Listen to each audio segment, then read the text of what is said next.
Woo!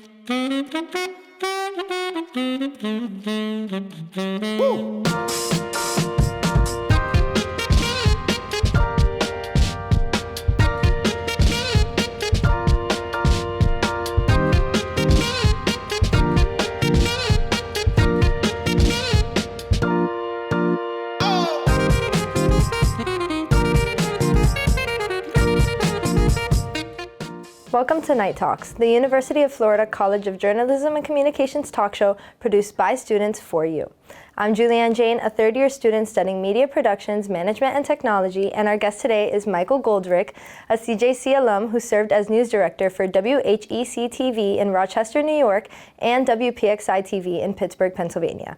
Now he's Vice President of News at WRC-TV and WZDC, Washington, D.C.'s NBC and Telemundo affiliate stations. Hi, Michael. Thank you so much for being here today. Thank you for having me. So, what initially drew you to journalism? Was this a career you grew up thinking that you were going to pursue? No, not really, but I think when I look back, I grew up in a time where the news was so amazing. It was the middle of the Vietnam War. We were putting men on the moon. My folks were really instrumental in it. We always got the newspaper. The news was always on in our house, and so current events and eventually politics just became a real interest for me. So that I think it started at a very young age. So you earned your bachelor's degree from the College of Journalism and Communications, and I hear you're a huge Gators fan. That is true. So while here, what opportunities did you take advantage of that you believe were the most beneficial to your career now? I did a lot of radio when I was here. So I was a DJ at what back then was called the Good Times 88.5 AM.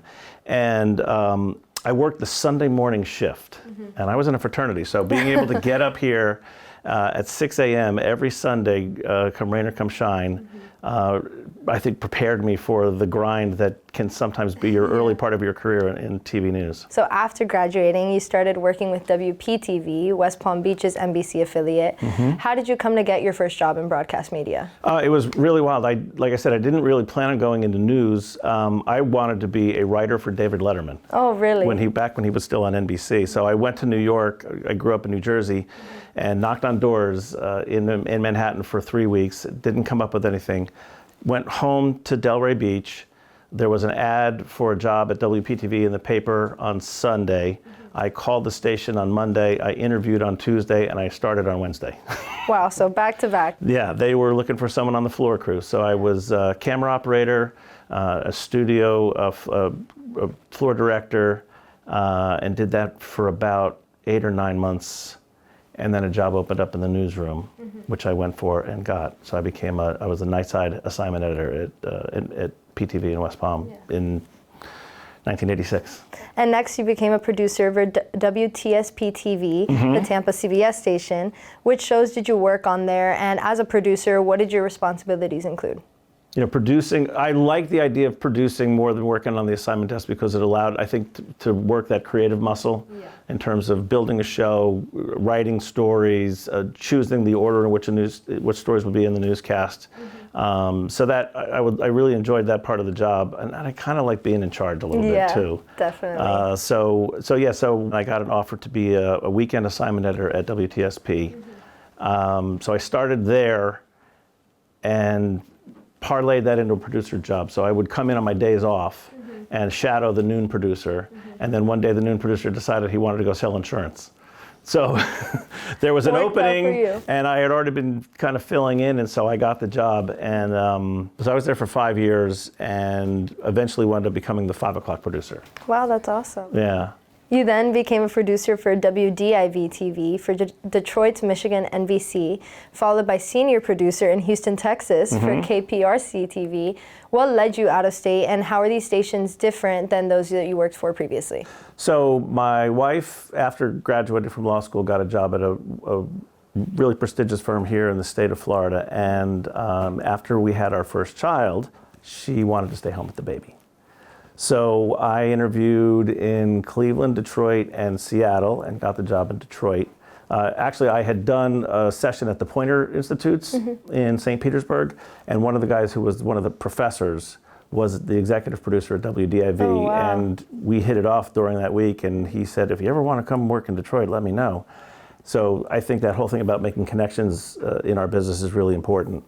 And so, yeah, he hired me, and we moved to Detroit, which was funny because when we first got there, everybody in Michigan was like, why are you leaving Florida to come here? Usually it's the other way around. But the job was great. Detroit was a phenomenal TV news market. It was, I probably learned the most there of any station I've ever worked at. And so after I was there for about 4 years. Yeah.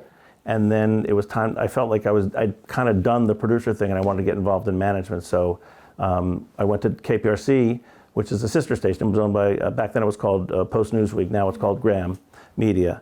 And that was my first management job, was at KPRC. I worked daily with the reporters, working with them to make their stories better and making sure that we had the best journalism. It was fun. So transitioning from producer to manager, how was that? Like, what were the responsibility differences? Like, what did you see transitioning? That was a really hard transition because up until that point, the bread and butter of your daily routine was live shots, packages, VO bites, building the show. And sometimes you, under stressful situations, weren't necessarily the nicest person in the newsroom. But when you make this transition to manager, your bread and butter are the people that work for you and with you. So you really have to learn how, it becomes much more psychological. You have to really understand how to get the best out of people that you work with. And sometimes that's not a straight line. Yeah. It's an ongoing process. I think being a manager is something that you're always trying to get better at. Mm-hmm. You then worked as executive producer at WSOC-TV in Charlotte, North Carolina, followed by Como TV in Seattle, Washington State. How did your role expand as EP? As a producer, you're really responsible for your show, right? Whether it's the 5 o'clock or the 6 o'clock. When you become an executive producer, you're managing the entire day part. So you're working with all of the crews, all of the shows, making sure that you're staying on brand. You're finding ways to make sure you can drive an audience from one quarter hour to the next because you're trying to you want as many people as possible to watch. You're obviously managing the journalism to make sure that the stories are fair and accurate. So that it's just a bigger role of responsibility, and then also making sure that everybody who's working on that shift really enjoys coming to work every day. Yeah. Local TV news can be stressful, and you want to make sure that as hard as it is, it's also a fun place to work, and people want to enjoy coming to work. So that was, I think that's the difference there. And then when I went so I was in Charlotte for about 5 years. That was a lot. There was a lot of big stories that happened in those 5 years that I was there. And then it was time for a change, time for something new. So Seattle, while the title was the same, I was kind of like assistant news director when I was out at Como in Seattle. We had a smaller staff, even though it was a bigger market, just because of the difference in ownership groups. Also, once again, that was a lot of fun. When I was in Seattle, the Seahawks made it to the Super Bowl for the very first time. Oh, really? So I managed a staff of 23 of us went from Seattle to Detroit to cover the Super Bowl when the Seahawks played the Steelers. It was a lot of fun. The Stones did the halftime show. That was fun to cover. So same thing though. It's managing expectations, managing the team, helping to make it a place where everybody wants to come to work every day. And fostering that environment for all your... Yeah. Your role continued to evolve as you then worked as news director, first for WHEC-TV in Rochester, New York, followed by WPXI-TV in Pittsburgh, Pennsylvania. Explain the scope of what a news director oversees and how do you best lead an entire newsroom? Being the news director it's like being the EP but on steroids, because instead of just being in charge of a particular day part, you're now in charge of the entire newsroom. So everything matters every day. Everything from people calling in sick, people having babies and having to deal with managing staffing issues, ultimately being the last word of decision making when it comes to some of the editorial decisions. Should we show that kid's picture? Should we show that video? Blah, blah, blah. All that stuff kind of eventually winds up on your desk. I think one of the things that's really satisfying is being able to hire someone relatively green who in an early career position and nurturing that person as a journalist and as a person, and watching them grow and eventually either grow in your organization or eventually wind up, going on to bigger and better things. I look back to my time in Rochester. I hired a young woman who went to Cornell, got her master's at Columbia. Her first job in TV was at WHEC in Rochester, and now she is an anchor in Seattle. And lovely human being, and just being able to, I bump into her every once in a while at IRE because she's also an investigative reporter, and it's just always so much fun to see those people go on. At my current role at WRC, when people leave our shop, they either retire because they've been there for 35 or 40 years, or they go to network.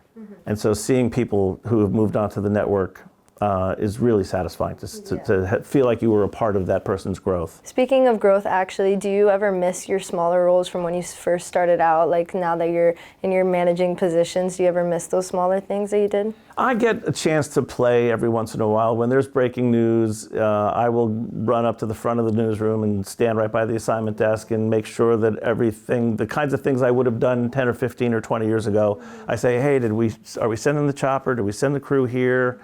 That sort of thing. So I still get to dabble. Yeah. I try to stay as connected as possible to the stories every day. So I go to as many meetings as I possibly can. I weigh in. I try to be the last person to speak, but I weigh in on when it comes to designing reporters' stories and things like that. So, but yeah, I still do it enough that I'm okay. Yeah. In 2012, you became the Vice President of News for WRC-TV and WZDC, Washington, D.C., NBC, and Telemundo outlets. Mm-hmm. What do you do on a day-to-day basis? Give us a little bit as your VP life. What do you do? Well, it was a really big opportunity for me. The WRC is one of the legendary stations in our country. Mm-hmm. They've been the #1 station in Washington now since the 90s. And our building was also the home of NBC News in Washington. So then the NBC Bureau was housed in our newsroom. So it's just such an honor to even, I still pinch myself. I can't believe that this is my job. Day in and day out, I do what most news directors do. I try to go to as many meetings as possible. I'm still an assignment editor at heart, so I'm reading the papers, looking at websites, looking at all kinds of places for news now, Reddit or various, whatever, Twitter, obviously, or X, whatever it's called these days. Trying to make sure that we have the best stories. We have an amazing staff of reporters who are, if not the best in the country, certainly one of the best when it comes to enterprise reporting. So we break stories every day. Yeah. And I'm very proud of the fact that we will see the stories that we break on a Tuesday on some of the other stations, or even in the Washington Post on Wednesday or Thursday. Yeah. And then we added, when I started there, we did not have a Telemundo station. We added Telemundo almost 7 years ago. It'll be 7 years ago in January. And that was a real eye-opener for me. First of all, my Spanish isn't very good. I took Spanish in high school, but I didn't really pay attention. So I have words that pop in from 30 years ago, like, oh yeah, I remember that. But it's so much fun because they cater to a Spanish language audience. Many of those folks who are just recently moved to America, and they feel so close to their audience in a way that I kind of thought I lost because I've been doing this for so long. So they've reminded me of how important what we do is to a community. And seeing them grow and seeing them really elevate their journalism over the last 5 years has been a lot of fun. You've been in this role for a number of years. What are some of the toughest challenges that you face, especially considering the changing media landscape? Well, from a coverage standpoint, I would say January 6th was probably one of the craziest things we've ever had to deal with. At certain points, I would go to the interns or the young production assistants. I said, kids, it didn't always used to be like this. Our political landscape is so fractured right now that trying to cover that is an issue and a challenge in and of itself. Right now, we've been really lucky in that NBC is committed to covering the news, so we haven't had to deal with some of the issues that a lot of other station groups are dealing with in terms of buyouts, layoffs, et cetera, but it's coming because our business is so challenged right now. Just advertisers have so many options about where they want to spend their money and their opportunities to try to find eyeballs for their product. And so we are trying to stay on top of every possible new technology, new platform. So we are now we are on FAST channels, that's free advertiser-supported television,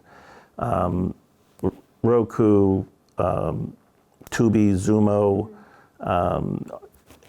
If you have a Samsung TV, if you have an LG TV, you can get our channel, and it's basically become a 24-hour news channel. We have an OTT platform, streaming platforms, all of that stuff. So we're doing more with, at least not less, but we're doing more with the same amount of people. So it's a challenge in terms of the stress level, just day in and day out, trying to make sure that you're serving all of those platforms. And still maintaining the quality. I think that's what we really try to do, is to do as much as we possibly can and also maintain the quality of the journalism and the quality of the product. So how important do you see journalism today, especially since now, as you mentioned, a ton of social media platforms where people get their news today? It's as important as ever. I think good journalism, verifiable facts that are based in truth, is more important than ever in an ecosystem where you have so much information, disinformation and disinformation. I just got finished looking at a big project that the Financial Times, the Night Labs, and the Google News Initiative put together. They did research across multiple continents to try to figure out what does our newsroom look like in 2030, when the vast majority of our audience is going to be millennials and Gen Zs, where you guys have lived in an atmosphere where you are just used to a world where misinformation and disinformation is the norm. And you get the vast majority of your information from your phone, right? So how do we play in that role? And we've always been able to lean on the fact that as a legacy news brand, NBC News, that automatically means that we're trustworthy, we're verifiable. And there's next generation coming up, according to this research, doesn't necessarily buy into that. They think that we're in it because we want to make a profit, and that's not necessarily a good thing. So we're constantly looking at what we do and how we do it and trying to find ways to tailor our journalism to an audience that doesn't necessarily watch us at 6 o'clock or at 5 o'clock in the afternoon or 11 o'clock at night. Our digital team has really morphed over the last, say, 3 to 5 years. We have a new digital director who really believes in digital video storytelling. So before, we spent most of our time just writing articles that would go on a desktop, and now we're spending equally amount or maybe even more time doing digital videos that are catered to like a Reels kind of experience. So you could get that on Instagram or TikTok. We've grown our presence on YouTube. So we're really trying to make sure that we're getting our good journalism out on all the different platforms that are available to make sure the next generation of news viewers will see us as a trustworthy source and come to us on whatever platform becomes the norm. Obviously, we have a lot more data to sift through now in today's world, but in terms of investigative storytelling, how do you deal with that? So we have a fantastic investigative unit, and they're really good at a number of things, which we have to be these days. So they're really good at doing quick hit stories. So if there's a thing that happens today, tomorrow they're going to do the next day's story that's going to give you the deeper dive. But then they're also working on, we kind of talk about it from like a baseball perspective, like singles, doubles, and home runs. So while they're turning those day of stories or the next day stories, which would be the single, they're also working on a deeper dive on some other things. So just for example, last week, we did a 5-part piece, 5 different pieces on the fentanyl crisis. And they uncovered new information, but they also told really meaningful stories about how fentanyl is affecting people's lives, family members, businesses, etc. The Hispanic community in the DC region, one of our Telemundo journalists did the piece in both English and Spanish. So those stories are critical because they have an impact, they make a difference. We've changed laws. We've made people see things that they didn't know were there before. But also from a brand perspective, they really work because they have a long tail. I love the fact that our consumer reporter did a story a while back about these SUVs that have blind spots in the front of the car. And so they did a demonstration where they lined up like 8 kids in front of the car and the driver could not see them. And they wound up doing an interview with a woman who basically ran over and killed her own child. And they wanted to change the laws because those cars have front cameras, but they're optional, they're not mandatory. After our story aired, a member of the Senate saw it, because we're in DC, and introduced a bill to try to make those cameras mandatory rather than optional. And then 6 months later, my daughter, who's in her 20s, sends me an article from Reddit and says, "Hey Dad, was this you guys?" So the story eventually wound up on Reddit, and it was the #1 story in the country that day. I don't know who put it there, but thousands of younger people saw that story because it wound up on Reddit. So that's an example of why investigative is important, but also how the various platforms that are out there can make a difference. That definitely has to be a rewarding feeling, I'm sure. Yeah, I think what we do is really important, and it's one of the things that we have to constantly remind ourselves in these times when the days can get tough and stressful, and sometimes even especially for the crews in the field, a little scary. So to be reminded of the importance and the power of journalism is really satisfying. And you've held a number of leadership roles in this sometimes chaotic line of work, like we were just saying. What do you think makes an effective and motivating leader? You have to care about the people that you work with. You have to care about the community that you cover. You have to lead with your heart. 100%. And then I also think you have to make sure that it's a great place to work. You want to be able to come into work every day and feel good about it. So you feel good about the work you do, feel good about the people that you work with. So we really try to create a culture in our newsroom that supports everybody. You're a member of professional organizations including NABJ and NAHJ, the National Association for Hispanic Journalists and Black Journalists. Why is involvement in these associations important, not only in general, but to you? Well, historically, our business has been dominated by white men. And we believe very strongly in our newsroom and at NBC that our newsroom should look and feel like the communities that we serve. Not just on the air, but behind the scenes. So recruitment with organizations like NABJ and NAHJ is a really important part of my job. I try to go to the conferences every year, and we have a lot of success helping young people develop their careers and get them to the point where they can become the journalists that they want to be. And do you have any advice for those looking to get into the broadcast news business today? Take advantage of every opportunity that's given to you, which I wish I had done when I was in school. This place is special. This school does a great job and offers a lot of opportunities for you guys to do amazing things. Try to get your hands dirty, try to get involved, learn how to run a camera, learn how to run a prompter. Everything you do in this business will inform you to the job that you eventually wind up in. If you are working on the assignment desk and eventually become a reporter, you'll be a better reporter because of it. One of the pieces of advice I always give is network, network, network. As it's gotten bigger, but it's still a very small industry. Everybody knows everybody. And take advantage when somebody says, "Hey, let's get together, whatever you link in on LinkedIn, but link in, and then if you're in DC, stop, let me know, stop by the station and say hi." We really mean it. And people who take advantage of it are the ones who generally will grow their careers faster. So just believe it when someone says they want you to do better, and they will do what they can to help you. So you talked about WZDC adding Telemundo. What was that like, starting that from scratch, and inviting that into your newsroom? There was a Telemundo station in Washington, D.C. that was owned by another company, and then we took over the affiliation, and they wound up selling their spectrum in the spectrum auction 7 years ago. So we went to that station and interviewed all the employees there. We wound up hiring most of them to come over to our place. But I had no experience whatsoever working in Spanish language media. We have duopolies at most of the NBC stations. All the NBC stations in our division have an NBC and a Spanish language duopoly. At first it was a little rocky, I'll admit, because we had a newsroom full of veterans who were set in their ways. And then this new group of people comes in and they've got a different way of looking at the world.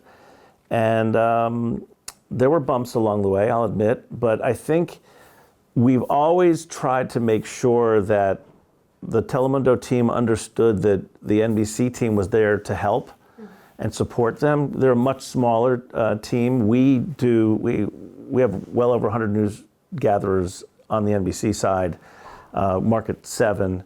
On Telemundo, it's market 17, but we only do news at 5, 5:36, and 11, Monday through Friday. So there's no morning show, there's no weekend team. So because of that, it's much smaller. But because they're connected with NBC, they have benefits that they wouldn't normally have without being connected to. So all of the video that's shot by the NBC crew is available for the Telemundo team.